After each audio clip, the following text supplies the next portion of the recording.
जय हिंद, नमस्कार। मैं अंबर जैदी एक बार फिर से आप सबका बहुत स्वागत करती हूँ हमारे आज के खास कार्यक्रम में। और आज हमारे साथ मौजूद हैं मेजर जनरल एसपी अस्थाना, जिनसे हम बात करेंगे ईरान इजराइल कॉन्फ्लिक्ट पर। बहुत बहुत स्वागत है आपका सर। नमस्कार। जय हिंद। नमस्कार। बहुत खुशी है आपसे और आपके व्यूअर से बात करने के लिए।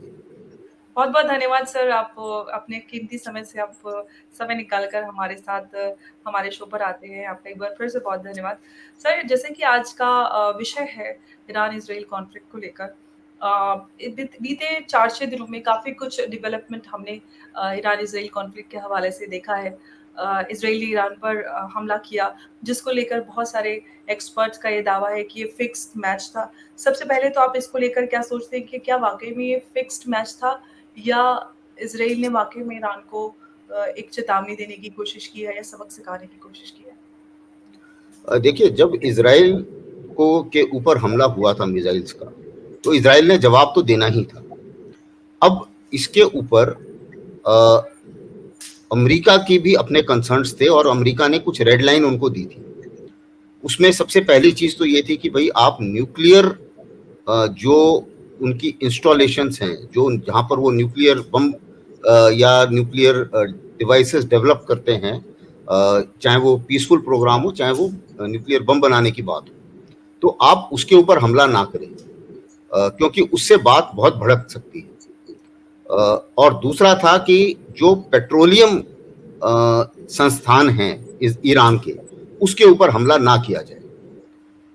अभी ये दोनों टारगेट जो हैं, ये इसलिए भी इम्पोर्टेंट बन जाते हैं क्योंकि सबसे पहली बात तो ये है कि जो न्यूक्लियर साइट ईरान की है, जहां पर वो ऐसा माना जा रहा है कि वो बम बनाते हैं, वो तकरीबन 350 मीटर जमीन के अंदर। तो सबसे पहले तो ईरान के पास कैपेबिलिटी नहीं, इजराइल के पास ऐसी कैपेबिलिटी नहीं है कि उसको तोड़ सके।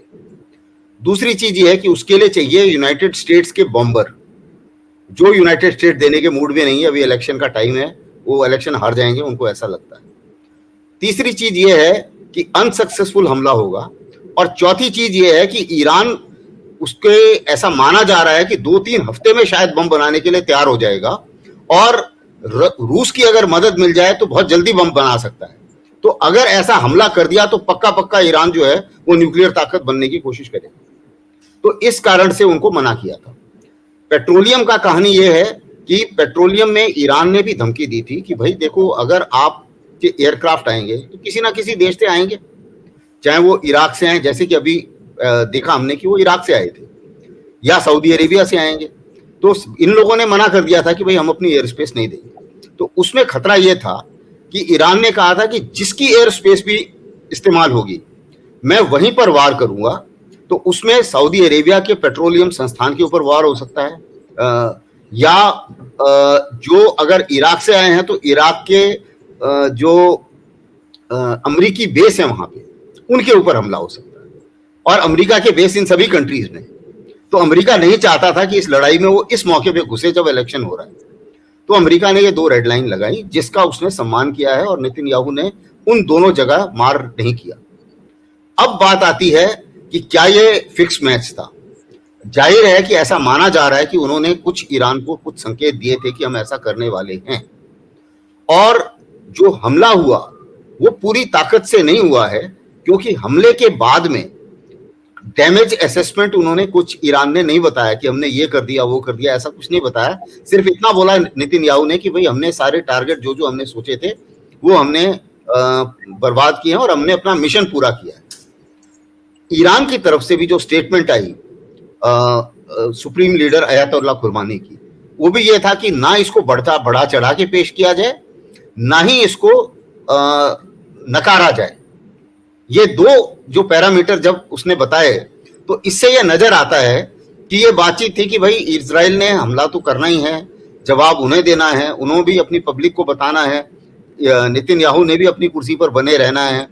तो इन सब चीजों को मद्देनजर रखते हुए उनको एक मौका तो मिलेगा, और उन्होंने जो फायर करा, और खास डैमेज नहीं हुआ है। जितना डैमेज इन्होंने असेस किया है उसके मुताबिक इन्होंने बताया कि जी हमने उनकी सभी जो एयरक्राफ्ट से जो जो उन्होंने हमले किए थे, मिसाइल छोड़ी थी, उनको हमने तकरीबन बर्बाद कर दिया है, और सिर्फ 4 आदमी मरे। और उसका हम कोई ना कोई जवाब देंगे। ये उनके फॉरेन मिनिस्टर ने बोला है, सुप्रीम लीडर ने नहीं बोला है। तो जवाब देने के ईरान के पास कई तरीके हैं। डायरेक्ट कन्फ्रंटेशन की तो जरूरत नहीं है, हिजबुल्लाह के थ्रू भी जवाब दिया जा सकता है, इराकी जो रेजिस्टेंस फोर्स है उसके थ्रू भी जवाब दिया जा सकता है। तो ऐसा माना जा रहा है कि दोनों साइड डायरेक्टली लड़ाई के मूड में नहीं है। और अगर आप देखें, ईरान ने हमेशा कहा है कि भाई मैं डायरेक्ट इजराइल के साथ लड़ाई नहीं लड़ना चाहता, और ये एक तरीके से प्रैक्टिकल भी है, क्योंकि इजराइल के साथ अमेरिका खड़ा हुआ है। इन दोनों की सैनिक ताकत ईरान की सैनिक ताकत से ज्यादा है। तो इस चीज को अगर हम मद्देनजर रखते हैं तो ईरान के हक में नहीं बनता कि डायरेक्ट सीधा सीधा इजराइल के साथ या अमेरिका के साथ लड़ाई में घुसे।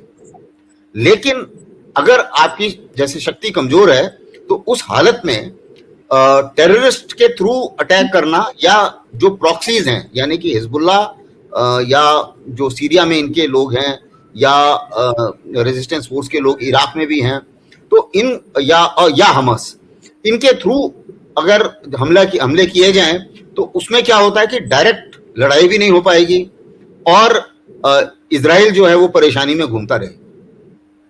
तो ऐसा माना जा रहा है कि जाहिर है कि कुछ ना कुछ तो बातचीत हुई है। डायरेक्टली तो खैर चाहे नहीं ना भी हुई हो, लेकिन नेगोशिएटर्स के थ्रू कुछ ना कुछ संकेत दिए गए होंगे। तो अमेरिका ने भी ईरान को किसी तरीके से ये संकेत देने की कोशिश की है कि देखिए ये दोनों चीजें आपकी नहीं होंगी, और अगर जो हमला होगा इसके ऊपर आप ओवर रिएक्ट ना करें। अगर आप ओवर रिएक्ट करेंगे तो फिर हमें भी उतरना पड़ेगा, और अगर आप ओवर रिएक्ट नहीं करते हैं तो एक तरीके से ये कुछ हद तक, जहां तक नेतन्याहू का सवाल है तो उनके हिसाब से तो मैच पूरा हो गया है, मैच ओवर हो गया है।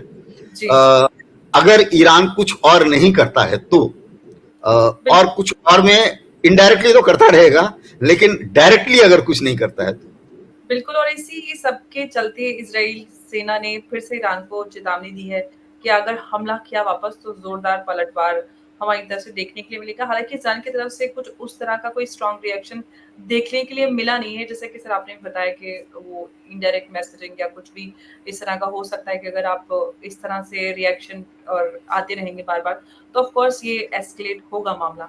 लेकिन सर इस सब के बीच में जो आपने प्रॉक्सीज की बात की और जिस तरह से उनकी प्रॉक्सीज के लीडरशिप को इजराइल ने पूरी तरह से खात्मा किया है, हमास हिजबुल्लाह की लीडरशिप को, इसी सब के बीच में हिजबुल्लाह के नए चीफ नईम कासिम चुने गए हैं। उसको लेकर इजराइल ने ट्विटर पे रिएक्शन भी दिया, उस पर लिखा टेम्परेरी अपॉइंटमेंट। तो इसका क्या इसको किस तरह से डिकोड किया जाए सर? देखिए, इसको इस तरीके से माना जाए कि इसमें कोई शक नहीं है कि जो भी ऑर्गेनाइजेशन है, चाहे हिजबुल्लाह है चाहे हमास है, ऑर्गेनाइजेशन खत्म नहीं होगी। हिजबुल्लाह भी खत्म नहीं होगा। एक लीडर मरेगा, दूसरा लीडर उसकी जगह लेगा। अल-कायदा, ISIS, इनको भी बर्बाद किया गया था। इतनी बड़ी लड़ाई हुई, लेकिन उसके बाद भी जब भी एक लीडर मरा है, उसके बाद में दूसरा लीडर उसकी जगह ले लेता है। तो उसी मुताबिक अभी नए लीडर ने भी जगह ली है। जो नया लीडर है उसके सामने भी अभी काफी चैलेंजेस हैं। एक तो रीऑर्गेनाइज करना है पूरे हिजबुल्लाह को, और उसके बाद में लड़ाई जारी रखनी है। और ये भी संकेत दिया है जो नए लीडर हैं उन्होंने कि भाई वो सीज फायर के भी हक में हैं, लेकिन जो हिजबुल्लाह का अभी तक स्टैंड है उससे वो अलग नहीं है। हिजबुल्लाह का अभी तक स्टैंड ये था कि जब तक इजराइल हमास में पैलेस्टीनियंस के ऊपर हमला करता रहेगा तब तक हम सीज फायर की बात नहीं करेंगे और हम इजराइल के ऊपर कुछ ना कुछ वार करते रहेंगे। तो ये हमास का स्टैंड है, ये हिजबुल्लाह का स्टैंड है। इस स्टैंड से नए लीडर भी अलग नहीं होंगे। जहां तक रीऑर्गेनाइजेशन का सवाल है, हिजबुल्लाह रीऑर्गेनाइज करके खड़ा हो जाएगा, इसमें कोई शक नहीं है कि उनके लीडर मारे गए, उनका कम्युनिकेशन बर्बाद हुआ, उनका कमांड एंड कंट्रोल स्ट्रक्चर भी बर्बाद हुआ है काफी हद तक, उनकी टनल्स के ऊपर हमला हुआ है, उनका फिजिकल इंफ्रास्ट्रक्चर काफी हद तक बर्बाद हुआ है। और जो यूनाइटेड नेशंस के वहां पे जो फोर्स थे यूनिफिल, कुछ हमला उनके ऊपर भी हुआ था, चाहे इजराइल बोलता रहे कि नहीं ये तो गलती से हुआ या हमने डायरेक्टली जानबूझ के नहीं किया वगैरह वगैरह। लेकिन सवाल ये है कि इजराइल उनको भी एक संदेश दे रहा था कि आप यहाँ से चले जाइए। वो बात दूसरी है कि यूनिफिल में कई प्रोफेशनल फौजें बैठी हैं, भारत के भी सैनिक है वहां पे, और उन्होंने बोला है कि भैया हमें जब तक मैंडेट यूएन का नहीं मिलेगा हम नहीं जाने वाले यहाँ से, और वो नहीं जाएंगे, तो वो वहां बैठे हुए हैं। तो ये बात तो वो वहां पर मौजूद है। तो अब हिजबुल्लाह का जहां तक सवाल है, इजराइल का ये मानना है कि अगर मैंने साउथ लेबनान के ऊपर कब्जा कर दिया, और अगर लेबनान इस बात के लिए मान जाता है कि लेबनान का कंट्रोल हिजबुल्लाह के हाथ में ना हो, तो मेरी तरफ से मैं सीज फायर कर दूं, ऐसा इजराइल का मानना है। हिजबुल्लाह ये कभी नहीं चाहेगा कि ऐसा लेबनान हो जिसमें हिजबुल्लाह का कंट्रोल ना हो। कुछ लेबनान के एमपीज हिजबुल्लाह के मेंबर, और हिजबुल्लाह की जो ताकत है, लेबनान की अपनी आर्मी की इतनी कोई खास ताकत नहीं है। और लेबनान का ये कहना है कि भाई आप, इजराइल तो बोल रहा है कि जी मेरा राइट टू डिफेंड है, कि मुझे अपनी सुरक्षा करने का हक है, और उस सुरक्षा करने के हक के चक्कर में मैं लेबनान में घुस गया हूं। तो लेकिन मेरा भी तो हक है, लेबनान भी बोलता है कि भाई मुझे भी तो अपनी सुरक्षा करने का हक है, और मेरे इस हक को अगर कोई मदद नहीं पहुंचा रहा है तो मुझे हिजबुल्लाह का सहारा लेना पड़ रहा है। अब आप देखिए, इसमें थोड़ी सी विडंबना है। लोग कहते हैं कि ये रिलीजियस वॉर है। ये रिलीजियस वॉर नहीं है, क्योंकि अगर ये रिलीजियस वॉर होती तो ऑर्गेनाइजेशन ऑफ इस्लामिक कंट्रीज जाहिर है कि पैलेस्टीन की मदद करते, जो उन्होंने नहीं की। दूसरी बात, अगर आप इसकी हिजबुल्लाह के तरफ से नजरिए से देखें या लेबनान के नजरिए से देखें, तो उनकी भी कोई और तो मदद नहीं कर रहा है, और हिजबुल्लाह ही उनको डिफेंड कर रहा है, अगर कोई डिफेंड कर रहा है तो ऐसे लेबनान की कल्पना जिसमें हिजबुल्लाह का वर्चस्व ना हो, थोड़ा मुश्किल है आज की डेट में, इम्प्रैक्टिकल, जो कि इजराइल चाह रहा है कि नहीं मैं इसको प्रैक्टिकल करके दिखाऊंगा। तो वो थोड़ा सा तो इससे क्या होगा, इस खींच में या उठापटक में हिजबुल्लाह लड़ता रहेगा, और हिजबुल्लाह के रॉकेट अटैक इजराइल में आते रहेंगे। हिजबुल्लाह ने अभी फिर रॉकेट अटैक किए हैं नदर्न इजराइल पर, और जब भी एक ऐसा संगठन जब हमला करता है, वो ऐसा नहीं है कि वो इजराइल पर कब्जा कर लेगा या इजराइल पर कब्जा करने की हालत में, लेकिन अगर उसने जो वहां के रहने वाले हैं नदर्न इजराइल के, उनको डरा दिया, उतना काफी है। जब जैसे हम बताते हैं कि टेररिस्ट तो एक बार लकी होना चाहिए, जो सिक्योरिटी फोर्सेज हैं उन्हें हमेशा लकी होना पड़ता है, उसी मुताबिक हिजबुल्लाह ने अगर हाइफा पोर्ट के ऊपर कुछ जितने शिप्स आए उसमें से 2-4 शिप उड़ा दिए, या नॉर्दर्न इजराइल में काफी इजरायली मार दिए, तो उसके बाद में लोग डरेंगे वहां पे बैठने से। तो हिजबुल्लाह की लड़ाई जो है नए चीफ के अंडर में भी जारी रहेगी, ऐसा मेरा मानना है। लेकिन अगर नेतन्याहू कुछ सीज फायर की बात करते हैं तो हिजबुल्लाह उसको अनदेखा भी नहीं करेगा, क्योंकि हिजबुल्लाह को भी इस समय थोड़े से वक्त की जरूरत है अपने आप को रीऑर्गेनाइज करने के लिए। और जो नए लीडर हैं वो भी ये चाह रहे हैं कि अगर कुछ ऐसा सीज फायर या कोई ऐसा मेरे को गैप मिल जाए जिसमें मैं रीऑर्गेनाइज हो जाऊं, मेरा कमांड कंट्रोल कम्युनिकेशन तीनों रीऑर्गेनाइज हो जाएं, तो मैं ज्यादा बेहतर हालत में होऊंगा इजराइल से लड़ने के लिए। जी बिल्कुल सर, मैंने जो आपसे पूछा था ना कि नईम कासिम के अपॉइंटमेंट को लेकर इजराइल ने उनकी तस्वीर साझा करते हुए ट्विटर पे लिखा टेम्परेरी अपॉइंटमेंट, इजराइल की तरफ से रिएक्शन आया है। तो क्या ये एक चेतावनी है कि नईम कासिम को भी निशाना बना सकता है इजराइल, या इसका कुछ और मतलब निकाला जाए? नहीं, बिल्कुल आपने बिल्कुल सही कहा, ये एक तरीके से चेतावनी है कि या तो आप मेरी बात मानिए, और अगर आप नहीं मानते हैं तो आपका भी नसरुल्लाह वाला हाल होगा, क्योंकि हम आपको ट्रैक कर रहे हैं। तो चेतावनी है। लेकिन जितने भी ये चाहे हमास के लीडर हों चाहे हिजबुल्लाह के लीडर हों, ये तो सबको पता है कि भाई अगर मैं लीडर हूं तो इजराइल मेरे पीछे पड़ेगा और मुझे मारने की पूरी कोशिश करेगा। और दूसरी साइड भी कोई दूध की धुली नहीं है, उन्होंने भी नेतन्याहू को मारने की कोशिश की है। हिजबुल्लाह का अटैक हुआ है नेतन्याहू के घर के ऊपर। तो नेतन्याहू भी इस समय जो है वो सिक्योरिटी जोन में है और ऐसे अपने आप को सिक्योर करने की पूरी कोशिश कर रहे हैं। तो ये जो, क्योंकि उन्होंने अगर इस्माइल हनी को मारा है, नसरुल्लाह को मारा है और उसके बाद में सिनवार को मारा है, तो ऐसा नहीं है कि नेतन्याहू जो है उनके ऊपर कोई हमला नहीं होगा। वो बात दूसरी है कि नेतन्याहू की सिक्योरिटी इतनी टाइट है और इन लोगों की इंटेलिजेंस उतनी अच्छी नहीं है टेक्नोलॉजिकली। इजराइल की जो इंटेलिजेंस है वो टेक्नोलॉजिकली बहुत सुपीरियर है और उस कारण से वो जो अपने टारगेट्स हैं उनको बर्बाद कर पा रहा है और ये लोग उतने ज्यादा कारगर नहीं हुए। दूसरी चीज क्या है कि इनके जो चाहे ईरान हो, चाहे हिजबुल्लाह हो, चाहे हमस हो, इस पूरे एरिया में लोग हैं ऐसे जो पैसे के लिए इंफॉर्मेशन दे देते हैं, लेकिन इजरायली डिफेंस फोर्सेस में ऐसे चांसेस जरा कम है कि पैसे के लिए इन लोगों को इजराइल के खिलाफ इंफॉर्मेशन मिल जाए। तो इस कारण से आप देखेंगे कि इंटेलिजेंस ऑपरेशंस में इजराइल का पलड़ा हमेशा भारी रहा है और रहेगा। और ये जो प्रॉक्सीज हैं इनका पलड़ा थोड़ा हल्का है जहां तक इंटेलिजेंस ऑपरेशन का सवाल है। जी सर, इसी सब के बीच में इजराइल ने UNRWA को भी बैन किया है। इसको आप किस तरह से देखते हैं और क्या इम्पैक्ट इस पूरी कॉन्फ्लिक्ट पे पड़ता है?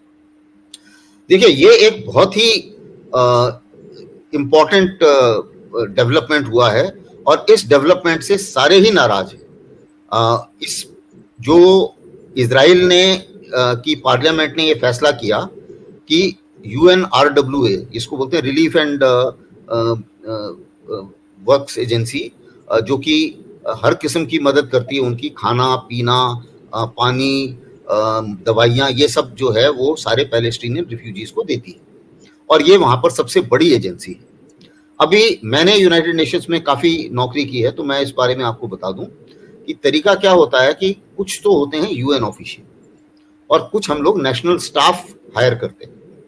ऐसा माना जा रहा है कि नेशनल स्टाफ जो हायर किया था UNRWA ने, उसमें से तकरीबन 9 आदमी हमस के साथ मिले हुए थे जिनका कुछ रोल था अक्टूबर 7 अटैक, और 2 लीडर जो मारे गए हैं हमस के, उनका भी कुछ ना कुछ, उनको भी एनरोल किया गया था UNRWA ने, क्योंकि जो इन लोगों का जब वेरिफिकेशन होता है, वेरिफिकेशन इतना स्ट्रांग नहीं होता है।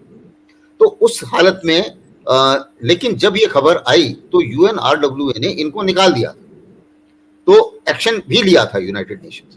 लेकिन ऐसा माना जा रहा है कि अगर आप UNRWA को बैन कर देते तो पैलेस्टीनियंस जो हैं वो सारे के सारे भूखे प्यासे मारे जाएंगे और ये एक बहुत ही जिसे बोलना चाहिए जेनोसाइड के तौर पे माना जाएगा, इसको देखा जाएगा।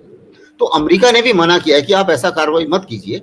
ब्रिटेन ने भी बोला है, जो जितने भी इजराइल के नजदीकी एलाइज हैं उन्होंने भी ये बोला है। इजराइल का कहना है कि भाई क्योंकि ये लोग ऐसे ऐसे डिप्लॉयड थे तो UNRWA भी हमारे खिलाफ एक्शन ले रहा है, तो हमने UNRWA के खिलाफ हम एक्शन लेंगे। अब इसको अगर आप इस तरीके से देखें कि वो उन्होंने अभी 2 रेजोल्यूशन पास किए अपनी पार्लियामेंट में। पहला रेजोल्यूशन ये कहता है कि इजराइल की धरती से UNRWA काम नहीं कर सकता इजराइल की धरती पर। अब इजराइल की धरती क्या है, उसमें उसने मान लिया कि जी अभी गाजा पे भी मेरा कंट्रोल है, वेस्ट बैंक में भी मेरा कंट्रोल है, इजराइल में तो मैं हूं ही, और आजकल मैं साउथ लेबनान में भी हूं। तो इसका मतलब UNRWA जो है वो किसी भी, जितने भी डिस्प्लेस्ड लोग हैं उनको किसी की भी मदद नहीं कर सकता। अभी तकरीबन 2.5 मिलियन लोग जो हैं वो डिस्प्लेस हो चुके हैं अगर इन सबको मिला लिया जाए तो ये नागवार है पूरे वर्ल्ड में सभी को, और इसके खिलाफ जो है इजराइल की क्रिटिसिज्म भी हो रहा है और आगे भी होगा। जरूरत पड़ी तो मुझे लगता है कि UNSC में भी इसके ऊपर बात उठेगी। दूसरी चीज क्या है कि इन्होंने एक और एक्शन दिया है कि जो यूनाइटेड नेशन के चीफ हैं उनको भी बोल दिया है कि आप पर्सोना नॉन ग्राटा, एक शब्द माना जाता है डिप्लोमेसी में। इसका मतलब है कि भाई हमारे लिए आपकी कोई अहमियत नहीं है, आप इजराइल में नहीं आ सकते और आपकी किसी बात को हम मानने को बाध्य नहीं है। और दूसरी चीज ये है कि इजराइल अभी भी UN का हिस्सा है, और इतनी सब जो ऐसी कार्रवाई अगर कोई भी और देश इस वर्ल्ड में कर रहा होता तो उसके खिलाफ जो है अभी तक UN ने दुनिया भर के एक्शन ले लिए होते, सैंक्शंस लग गई होती उनके खिलाफ। लेकिन क्योंकि अमेरिका उसके साथ खड़ा है इसलिए ये कुछ नहीं हो रहा है और इजराइल अभी भी बच रहा है। और नेतन्याहू जो हैं वो 20 साल प्राइम मिनिस्टर रहे हैं, वो बहुत ही ज्यादा एक्सपीरियंस्ड है और चालाक भी हैं, और उनके सामने जो है, उनके एक्सपीरियंस के सामने उन्होंने एक तरीके से जो बाइडेन और इनके एडमिनिस्ट्रेशन को सबको जो है वो नचा के रखा हुआ है, और उन्हें पता है कि चाहे कुछ भी हो इन्हें मदद तो करनी पड़ेगी मेरी, और मैं जो भी करूं इन्हें मानना ही पड़ेगा। तो अभी तक वो इस तरीके से बचे हुए हैं। अब दूसरा एक चीज इन्होंने और पास की है कि भाई अगर कोई और एड एजेंसी पैलेस्टीनियंस की मदद करती है तो उसमें मुझे कोई ऑब्जेक्शन नहीं। अब और कोई एड एजेंसी वहां है ही नहीं इतनी खास। जो आईसीआरसी एक और एजेंसी होती है, लेकिन आईसीआरसी का बहुत ज्यादा लोग वहां है नहीं। उसी मुताबिक बाकी एजेंसीज के भी लोग भाग चुके हैं। जितने ज्यादा जर्नलिस्ट इस लड़ाई में मारे गए हैं तो सारे वो भी भाग गए हैं वहां से। उसके बाद यूएन के सबसे ज्यादा स्टाफ इस लड़ाई में मारा गया है। यही नहीं, जो ये लेबनान में इन्होंने यूनिफिल के ऊपर भी हमला कर दिया। तो जब इस किस्म की बातचीत आती है तो इजराइल एक तरीके से इस मामले में अलग थलग पड़ जाता है। और अभी आपने देखा होगा स्पेन के प्राइम मिनिस्टर भी इंडिया में आए थे, और जो हमारा joint statement prime minister Modi ने और उन्होंने दिया था उसमें भी इस बात की भर्त्सना की गई है कि भाई यूनिफिल में स्पेन के भी आदमी हैं, हमारे भी आदमी हैं, कि भाई ये उसके ऊपर हमला करना जो है वो बिल्कुल सही नहीं है। जी। अभी जहां तक लेबनान में अटैक की बात है, वो भी उसके ऊपर भी एक यूएन रेगुलेशन है। अभी अगर आप देखें, यही वेस्ट है, यही अमेरिका है जो बोलता है कि जी पुतिन के खिलाफ वारंट होना चाहिए और पुतिन जो है एग्रेसर है और उन्होंने इन्वेजन किया है यूक्रेन में। अब इन्वेजन तो इजराइल ने भी किया है और वो किया है उन्होंने लेबनान में। तो ये दोनों अलग कैसे हो गए? अब इनका एक्सप्लेनेशन क्या है वो मैं आपको समझाता हूँ। उसमें भी थोड़ा सी टेक्निकलिटी है। हो गया सर, जो कहते हैं अपने देसी में तोड़ा कुत्ता कुत्ता साडा कुत्ता टोंगी। हाँ, बस बस बस, बिल्कुल बिल्कुल सही बोला आपने। तो वो अब उसका एक्सप्लेनेशन क्या है इन लोगों का? एक्सप्लेनेशन ये है कि भाई एक यूएन में रूल है कि आप सेल्फ डिफेंस के लिए, अगर आपके ऊपर किसी टेरिटरी से वार हुआ है तो आप सेल्फ डिफेंस के लिए उस टेरिटरी के ऊपर हमला कर सकते हैं। उस टेरिटरी में उस एंटाइटी जिसने आपके ऊपर वार किया है उसके ऊपर हमला कर सकते हैं। मिसाल के तौर पे जब हमारे ऊपर जैश-ए मोहम्मद का हमला हुआ था और हमने बालाकोट में स्ट्राइक की थी, तो आपको याद होगा हमने एग्जैक्टली बोला था, जो वर्ड यूज किया था कि नॉन मिलिट्री टारगेट और टेररिस्ट के ऊपर मैं अटैक कर रहा हूं। तो वो एक राइट टू परस्यूट बोलते हैं उसको, कि आप उसके पीछे जा सकते हैं जिसने आपके ऊपर हमला किया है अपने आप को बचाने के लिए। अब इजराइल का कहना यह है कि जी मैं तो अपने आप को बचा रहा हूं। अब अपने आप को आप बचा रहे हो तो आप पैलेस्टीनियंस को क्यों, वो लेबनीज को क्यों मार रहे हो? और बैरूत में क्यों वो कर रहे हो? क्योंकि जो उनके हेडक्वार्टर में, चलो मान लिया आपने हवाई हमला कर दिया, किसी ने ज्यादा हल्ला नहीं किया उस बारे में, लेकिन जब लेबनान के लोग 2000 से ज्यादा तो लोग उनके मर गए थे शुरू में ही, अभी तो संख्या और बढ़ गई होगी। तो उसके ऊपर जो है वो कहीं भी ये तर्क संगत नहीं बैठता है। तो इधर भी एक तरीके से डबल स्पीकिंग वेस्टर्न कंट्रीज का नजर आता है। और आपने देखा होगा जब इजराइल हमला करता है तो बोलते हैं जी Israel has a right to self defence. जब ईरान हमला करता है तो बोलते हैं कि ईरान के खिलाफ हम और सैंक्शन लगा रहे हैं। ऐसा पहले जब ईरान ने हमला किया था तो अमेरिका ने पहला बयान आया था कि ये और सैंक्शन बढ़ा दिए हमने, और बाकी वेस्टर्न जो इनके एलाइज हैं उनका भी यही कहना था कि ईरान ने गलत किया है सोवरेनिटी, दूसरे की सोवरेनिटी। जबकि जो डायरेक्ट अटैक है, अगर आप देखें, इसमें कोई शक नहीं है कि जो ये दौर है जो लड़ाई का, ये हुआ है अक्टूबर 7 में, जो कि हमास ने एक अटैक किया था जो टेररिस्ट अटैक है, ब्रूटल अटैक है, जिसकी सब निंदा करते हैं, इसमें कोई शक नहीं है। लेकिन जो डायरेक्ट ईरान और इजराइल की लड़ाई हुई है, इसका जो स्टार्ट पॉइंट था वो था जब इजराइल ने ईरान की एम्बेसी जो सीरिया में है उसके ऊपर हमला किया था। तब ईरान ने बोला था कि नहीं, मैं आपके ऊपर इसका मैं जवाब दूंगा। तो ये वहां से शुरू हुई है। तो जिसे बोलते हैं पंगा भी इजराइल ने लिया है, छेड़छाड़ भी इजराइल ने करी है, और इजराइल अभी तक साफ बचता आ रहा है क्योंकि यूएस उसके साथ खड़ा है।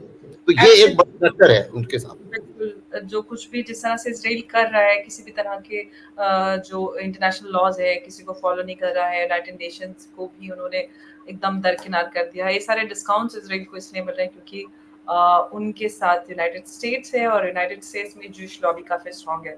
सर, अगर अब तक के पूरे 1 साल का आंकलन करें और इज़राइल क्योंकि बहुत छोटा-सा एक देश है, हालाँकि पावरफुल है, लेकिन जो इस पूरे कॉन्फ्लिक्ट का उनकी अर्थव्यवस्था पर क्या असर पड़ता है? इज़राइल को इस युद्ध से इन शॉर्ट इस युद्ध की क्या कीमत चुकानी पड़ रही है? अगर आप थोड़ा-सा इसमें कुछ इज़राइल को इस युद्ध की बहुत कीमत चुकानी पड़ेगी। देखिए, इज़राइल में जो सैनिक हैं, वो सैनिक परमानेंट सैनिक नहीं है।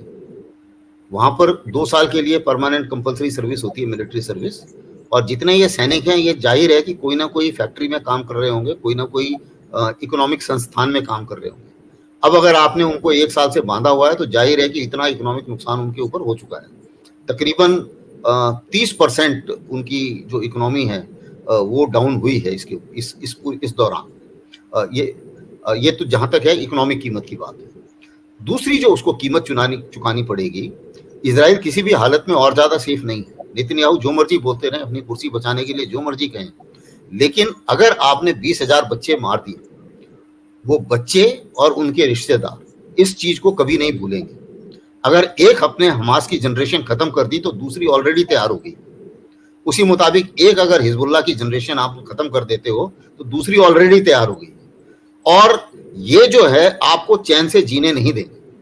तो इसमें कोई शक नहीं है कि इजराइल सेफ नहीं रहेगा, और सेफ नहीं रहेगा तो इकोनॉमिकली भी सेफ नहीं रहेगा। दूसरी बात यह है कि अगर आप आज की डेट में देखें, सारे विश्व में सभी देशों में अगर कोई भी एम्बेसी खतरे में है, तो इजरायली एम्बेसी खतरे में है। यहाँ पे भी अगर आप देखें, सबसे ज्यादा सिक्योरिटी इजरायली एम्बेसी में लगी हुई, यानी कि ज्यूज जहां भी हैं, जहां कहीं भी हैं पूरे वर्ल्ड में, वो खतरे में आ गए। तो ये एक बड़ी कीमत है जो इजराइल को चुकानी पड़ेगी। आए दिन हम लोग देख रहे हैं, एक अमेरिका में भी केस हुआ कि ज्यूज के ऊपर अटैक करने की कोशिश की गई, और भी देशों में ये केस हो रहे हैं। हर जगह, जिसे ये लोग अंग्रेजी में बोलते हैं एंटी सेमिटिज्म के बारे में बताते हैं कि ये ज्यूज के खिलाफ जो नफरत है वो नहीं होनी चाहिए। नफरत तो नहीं होनी चाहिए, लेकिन जो हुआ है और जितने लोग मारे गए हैं, जाहिर है कि उनके भी जो रिश्तेदार हैं वो भी इस बात से खुश नहीं है। और जो रेडिकल्स होते हैं, यानी कि टेरर ग्रुप में रेडिकलाइज्ड एलिमेंट्स भी काफी होते हैं, और रेडिकलाइज्ड एलिमेंट्स इतनी जल्दी वो इतनी जल्दी वो खत्म नहीं होंगे। तो ये नफरत जो है, ये नफरत इजराइल के लिए एक खतरा बन के आगे बार बार उभरेगी। एक ही बार नहीं उभरेगी, बार बार उभरेगी। अभी जैसा कि उसका कहना है,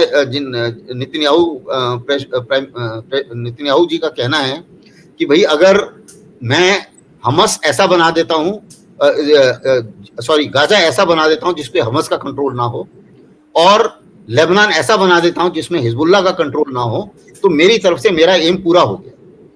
लेकिन एम पूरा नहीं हुआ। अब जब मैं एज मिलिट्री एनालिस्ट एनालाइज करता हूं, तो हम लोग किसी भी विक्ट्री को एनालाइज करते हैं इस तरीके से कि आपने क्या, आपका एम था और आपने क्या अचीव किया। अगर आपका एम था, नेतन्याहू का पहला कहना यह था कि भाई मेरा एम यह है कि मैं हमास को कमजोर कर दूं, बिल्कुल सही बात है, हो गया।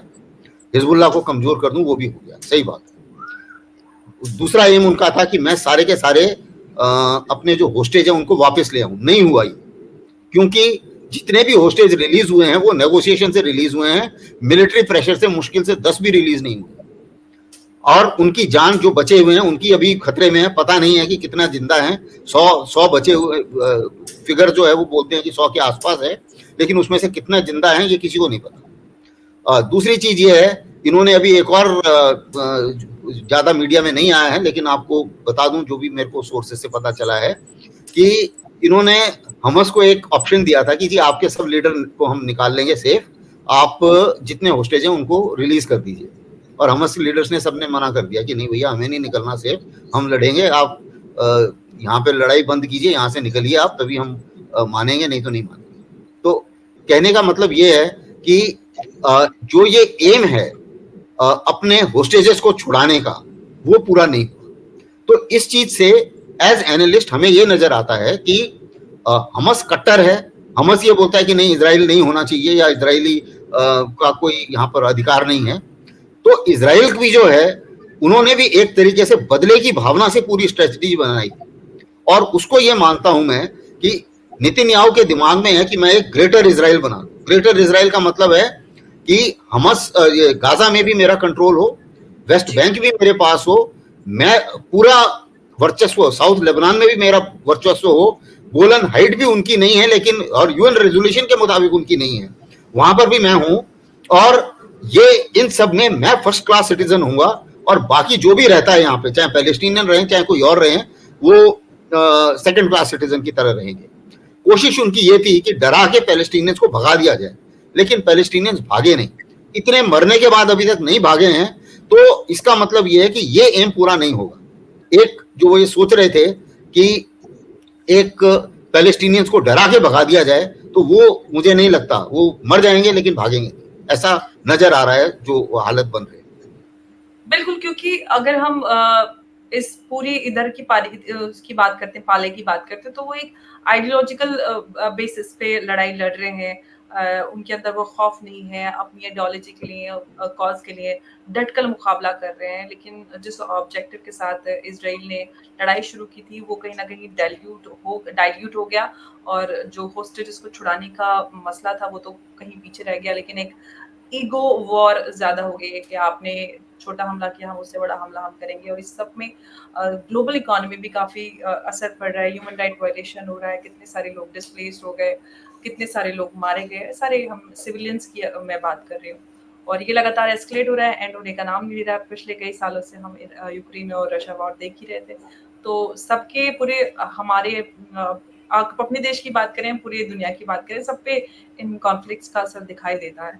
सर बहुत-बहुत शुक्रिया आपका हमारे साथ चर्चा में जुड़ने के लिए। बहुत अहम चर्चा और बहुत अहम पॉइंट्स आपने हमारे साथ साझा किए।